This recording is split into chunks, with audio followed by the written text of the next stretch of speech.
Quando que tu conheceu o Bitcoin? 2015.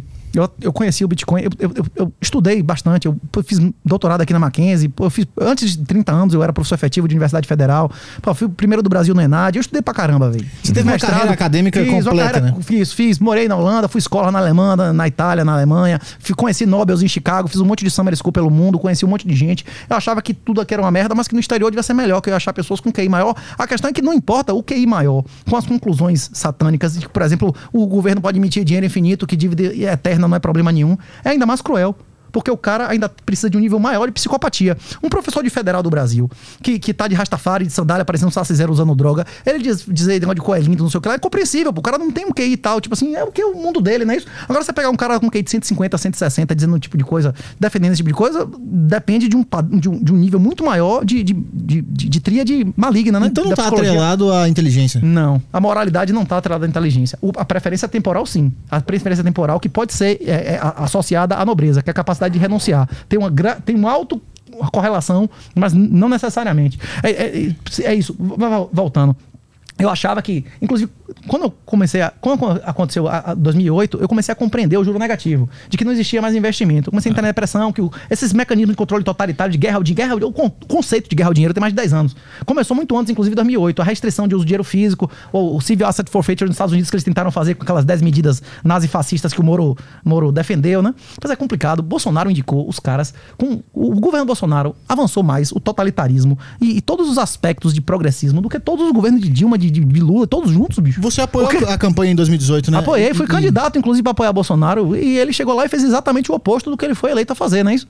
Ele só indicou a cargos relevantes todas as pessoas que estavam intimamente comprometidas com o projeto do PT e do progressismo, não é isso? Teve nenhum indicado relevante que não fosse altamente comprometido com o PT e com o progressismo, e além disso, eles não tiveram a posição que o PT teve, não é isso? E por que apesar disso os bolsonaristas ficaram, não, se você criticar porque você é petista e continuaram o mito? Rapaz, a última vez que eu vim aqui, o Cogos faltou me bater, você sabe quem é Paulo Cogos? Eu dizendo que Tarcísio era um indicado de Dilma, rapaz, que Dilma, ele agora reconhece, não é isso? A maioria do pessoal, nos últimos anos, na minha edição, essa é a edição do livro, minha é de Alan, que tem um coautor o livro, se vocês quiserem ler, tem de graça na internet, tem na livraria do professor Alexandre Costa, se você quiser é de capa dura bonitão, tem na loja da Refúgio Bitcoin, livro Bitcoin Red Pill. Na edição de 2020, a gente já afirmava no livro que Bolsonaro ia entrar pra história como o presidente mais cor-de-rosa da história da humanidade, na história do Brasil. Ele foi o presidente que mais avançou o progressismo na história do Brasil. Isso, não, tipo assim, eu não estava dizendo nenhuma novidade. Até o próprio Olavo, que demorou mais para chegar a essa conclusão, em 2021 já afirmava que se ele não virasse homem, ia ser o homem mais desprezado da história do Brasil, não é isso? Então acha que o Lula voltar foi culpa dele? O Brasil ser um estado de exceção. O Brasil ser um estado de exceção é a responsabilidade do comandante supremo, não é isso? Hoje o que aconteceu com o Brasil é a responsabilidade direta de Lula. É lógico que ele não é o cara que manda absolutamente. Mas ele tem compromissos e ele tem que satisfazer esses compromissos. O Jair Bolsonaro afirmou que não tinha medo de morrer e que um homem, soldado que vai pra guerra com medo de morrer é covarde. Ele não morreu, não lutou, não deu testa, não fez nada do que ele prometeu, não desaparelhou. As provas do Enem, inclusive por isso que os Weintraub me bloquearam na época, que eu dizendo que as provas do Enem do Bolsonaro foram as mais progressistas da história, bicho. Foram as piores. Foram as mais vergonhosas da história. É isso. Em todos os aspectos, o governo Bolsonaro avançou mais o progressismo do que todos os governos do PT juntos. A Dilma, por exemplo, como é que chama? Reconheceu guarda compartilhada. Dilma passou lei de proibição de alienação parental, que 90% das vezes a mulher que fica fazendo inferno dizendo que o pai é um vagabundo, não é isso ou não? São vitórias absurdas pros homens ou não? Tu acha que o Bolsonaro é o responsável pelo PT voltar?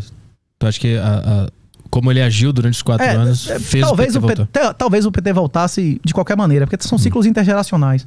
Agora, que se pode afirmar com certeza que Bolsonaro não teve um dia de cumprimento das promessas dele, pode se afirmar com certeza. Desde o gabinete de transição, ele só indicou, inclusive as primeiras indicações era gente ligada ao PSOL, o secretário-geral, o tradutor do gabinete de transição, todos os generais mamaram com o PT, não teve nenhuma posição relevante do meu conhecimento de ninguém que tenha assumido um cargo que não tivesse intimamente comprometido com forças esquerdistas. É isso. Não tem. O governo Bolsonaro foi um governo mais esquerdista que o PT, porque foi esquerda sem nenhuma oposição. Quando que tu parou de apoiar ele?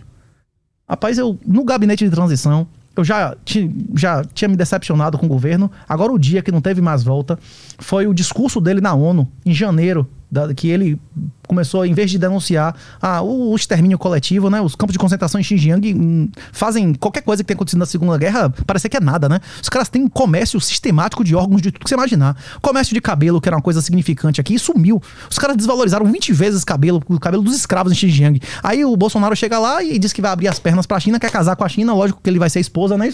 E oferecendo o chinês de entrar aqui sem visto. Você sabe quantos homens mais que a mulher tem na China? Em dados oficiais são 58 milhões. Bicho, você queria que esses caras viessem entrar sem visto aqui? Hein? E aconteceu o que com a gente aqui?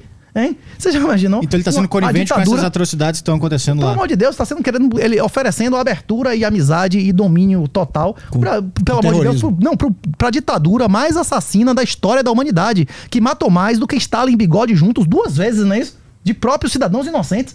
É a ditadura mais assassina e mais agressiva da história da humanidade, né? Mas o mundo não depende economicamente da China?